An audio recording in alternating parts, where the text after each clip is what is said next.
And I've been trying to reach out to Moms for Liberty for a long time. And when you were first active here in Ohio, nobody picked up the phone, but that's okay because you were really new.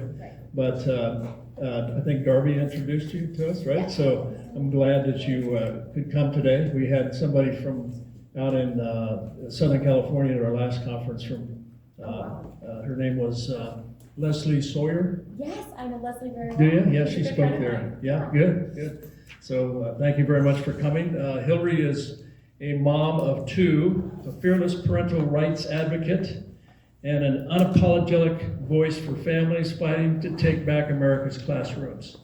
As chair of Moms for Liberty in Cuyahoga County, right? She's on the front lines challenging government overreach, exposing political agendas in education, and empowering parents to be the ultimate decision makers for their children. Hilary's work has been featured in the New York Times, the Christian Post, Townhall, and other national outlets, where she's known for speaking truth without apology for faith, family, and freedom. So she sounds like a real warrior to me, and I'm sure she's going to tell us a little bit about what she came to understand in this field of fighting for family, freedom, and faith, right? Yes, so let's welcome up Hilary Jackson. Okay, so I'm kind of a munchkin, so I'm just gonna hold this. Yeah. Oh, here we go. Okay, so I am not an eloquent speaker. I do not have my notes because I guess the reason why I've been called fearless and all of these things that so many people have dubbed me is because I go off the cuff, right? So here we go. My chapter started in March, and I had no intention of becoming a parental rights activist. I was perfectly fine working from home, being in my little bubble, watching reruns of The Nanny every day. That's only if Golden Girls wasn't on, they take turns. Anyway, but my children were in the public school at the time, and my children are neurodivergent. They are on certain medications that are, controlled substances, right?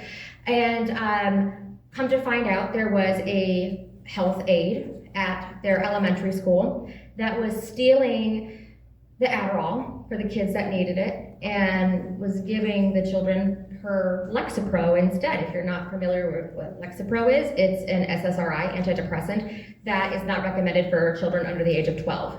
I was on it once before. It snowballed me to the point where I passed out on my mom's front porch and hit my head, and it was awful. So I can only imagine what these poor babies went through, right? And the reason why I found out about it is not because the school told me, not because they reached out to the parents and informed the parents. It's because when you're a mom of neurodivergent kids, you become friends with other moms of neurodivergent kids, right? You form that tribe, right? And luckily my children were able to take their medication at home, and so they were not directly affected, but other parents who did get a phone call that, things were under investigation, they reached out to me to see if I knew about it as well. And of course I didn't. So after I kind of waited. I waited a while for the school to do the right thing, and they never did. So somehow, some way, the news found out, not it, lying, it was totally me, that this was going on. So it wasn't until the news broke the story that the school decided to reach out to parents to let them know that their health aide was under investigation. So with that investigation, the parents of the children involved actually were not a part of it at all. Come to find out, this woman was only charged with theft of medication and tampering with medical files. She was not charged with assault, battery, nothing, because it wasn't until her sentencing is when she finally told the parents and the judge what she was giving these kids. So these kids were on withdrawal of medication that they were getting that wasn't even theirs. They were going back and forth on medication that they should have had every day. Some is extremely dangerous if you don't take it every day. So these poor babies, for at least a year, from what we know of, they didn't have a chance. They were being seriously harmed. The school wasn't interested in helping with that. Come to find out, a lot of these parents didn't hear from the school about support, what they were doing to change the protocols in the school. Nothing. So I was the one that got mad enough about it that, I went online in my fearless way, right? And I demanded the school hold a town hall where parents can come forward, because telling us that changes were being made isn't enough. I want to know what changes. I want to know what happens in that room when the children go in to take their medication. And lo and behold, they didn't know either. When we asked what the protocol was, as soon as that child steps in the room, how do they know that they're being given their medication, what checks and balances were in play, and exactly what protocol changes were being made to make sure that those, that didn't happen again? We still don't know. So that was enough for me to literally just Google parental rights in Ohio, and Moms for Liberty popped up. I found out that there wasn't a chapter in my county, so I started it. With that, so many doors opened, and the reason that so many doors opened is for a lot of the reasons that these women mentioned before. It's because indoctrination in our schools is real. Bullying by the teachers union is real. They are coming after our children. They are trying to take over our children. And me being a Christian, the reason why I believe that they're doing that is because they do not want any more warriors of Christ, right? So what do? You go after the kids, you break up the families, and that's exactly what's happening. So a lot of those opportunities have led me to DC. And the most recent opportunity that I had to DC was actually, as I was driving home from DC from attending the Charlie Kirk Memorial, my phone rings and says, hey, the White House wants you to come to a Department of Education briefing. And of course, I swerved this way and that way because I couldn't believe what was happening to me, but I made it home okay. And then I turned around and went back to DC a couple days later to go to the White House. And it was a very private and intimate briefing. The press wasn't there, and we soon realized it's because even if the press was invited, they wouldn't have shown up, because it's the Department of Education. And the people that they did invite were grassroots people, like what we do with Moms for Liberty, because we are the ones that go out and talk about it. The press is not reporting what's going on and why the Department of Education needs to be closed and all of the different things that they're finding, because of course the liberal agenda is literally taking over the world, guys. It's really happening. So one of the things that they asked us to do was basically take notes, because we need you guys to go out and share what's happening. And we learned that when Linda McMahon and her staff went into the Department of Education for the first time, they walked into, there's I think 3 buildings, and nobody was there because everybody was working from home. Nobody was there in either of the 3 buildings. And nobody was actually working from home either. And the reason why they found this out was they found it out pretty quickly. And because lo and behold, they were able to determine that there were foreign bots, or foreign entities, foreign clubs, creating bots to apply for federal student aid. And not only were they being granted that student aid, our universities, American-made universities, were accepting aid, federal aid for students that they didn't have. And they kept that to themselves, right? That was a secret for years. It's been going on for years. But the refund money was going to these foreign bots. Now, did they tell us exactly which countries those bots were from? No. Because us grassroots moms, we probably would have put on our boots and booked an airplane ticket, right? But there's a lot of different issues with that, right? We have this huge federal Department of Education that we absolutely have to have, but yet they're allowing foreign countries to issue taxpayer money, because that's what financial aid is, guys, to these people who don't exist. And these universities are taking the money and not saying a thing. So how did it go on for all of these years? Why was this allowed? Because the Department of Education, nobody was doing their jobs. That's the reality of it. Nobody was working. They were collecting a paycheck, which you guys obviously with your tax-paying money help fund. You guys pay for that, right? They were collecting that paycheck, and then, I don't know, probably they would be watching Golden Girls and The Nanny with me, right? But they were able to determine this very quickly. You know, when the Trump administration took over, I want to say the first article about this came out in February or March. So it wasn't like they had to do this crazy deep dive, you know, FBI, CIA, covert operation to find this out. It was literally like a present on their desk because they showed up to work and figured it out. How many of you guys have heard that before? Nobody? Did you maybe hear a whisper of it? I read about it. You read about it? Okay, so we have one person, two people in this whole room. It was a Doge discovery. Yeah, pretty quickly, huh? Immediately. Yeah. Why don't we all know about this? Why aren't we all screaming about this? Especially now with the government shut down, and they're screaming about SNAP benefits, and they're screaming about, you know, making sure that our illegals get their health insurance and all this stuff. They have been stealing from us for years. Where's the outrage? It's because they're not talking about it. That was the purpose of this briefing, is to bring it to our attention.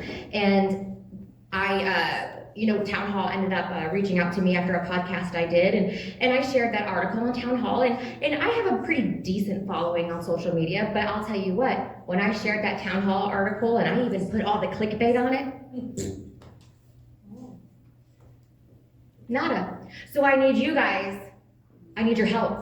We need to be talking about this. This needs to be on the forefront of everybody's minds when you vote. When you decide to, are you going to be a proponent for other things that the government funds, knowing these things, right? But as far as woke indoctrination, there was another pretty crazy revelation that we learned on how this stuff is getting into the schools.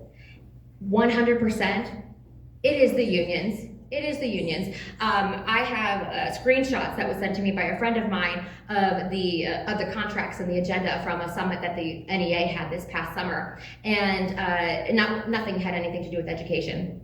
It literally has Trump is a fascist. I'm not even kidding. That's verbatim in the NEA's agenda. And I have screenshots that I can share with you guys, because for the first time, and I want to say it was like 15 years, they didn't post their agenda online. I wonder why.